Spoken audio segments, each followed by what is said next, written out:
What's up, man? When you walked away in '08, you knew you were coming back. The fans wanted you back. The sport needed you back. As those scenarios play themselves out again over the next months and years, and they will, how can you be sure that you'll avoid the temptation? No, I'm okay. No, Dave, I'm okay. You know what? Money has been thrown at me. Nine, um, 9 figures. You know, I got people that flew out here, but I'm loyal to who I'm with. I'm loyal to Showtime. I'm loyal to CBS. Numbers have been thrown at me to stay in the sport. But you know what's so crazy? When I fought Marquez, and when he was a little bit younger than me, they said he was over the hill. But then when he, what's up, Kyle? Let me get that, baby.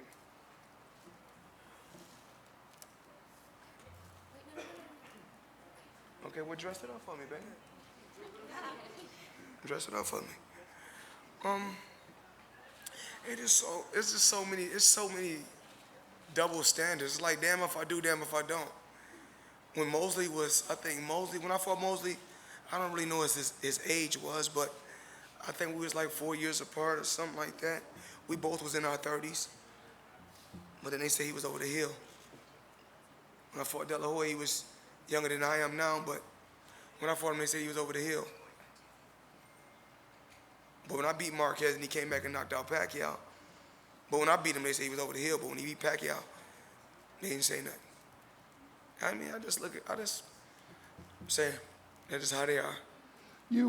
You've said over the years that you know where you're slipping and where you're not quite as good as you've been in the past. Now that your career's over, can you share with us where you think you've slipped in the last 3 or 4 years? Slip like what? Where you might. I was slipping a lot of shots tonight.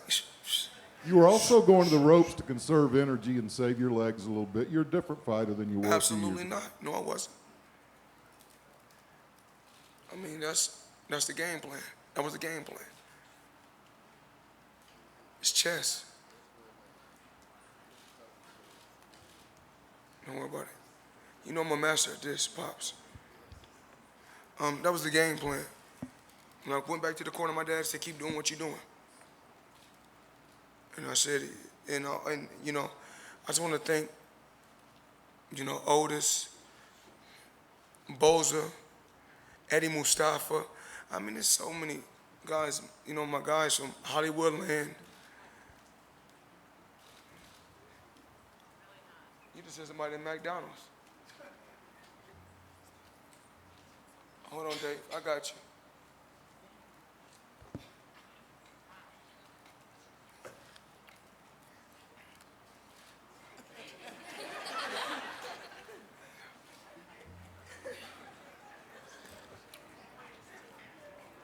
I need a little sugar in that. Where we at, Dave? What's up? Come with another question. Yes, you do, Dave. Floyd, over here, Gareth Davis from The Telegraph. I wanted to ask you, obviously you've become a huge global star in what you've done, and now what you're saying is you're going to take a backward step and you're going to be the former world champion, the ex-winner of this, that and the other, yeah? But how are you going to cope with not being the star anymore? Have you thought about that you might have to take a back seat and But you know, it's something that y'all didn't, right? I mean, you know, when I was at home today, I'm at home. Didn't I have 2 of my belts on the line? But then I look out in the audience, they said, when I'm looking on the teleprompter, not the teleprompter, but I'm looking at the television on the back, they said, WBA welterweight champion for another kid. I'm like, I don't really understand this. Like, I'm the only fighter, if you guys don't know, that was undisputed champion at welterweight and held the WBC and the WBA at junior middleweight. You know, that's something they don't talk about. But I had to enlighten y'all. So make sure y'all write about that tomorrow.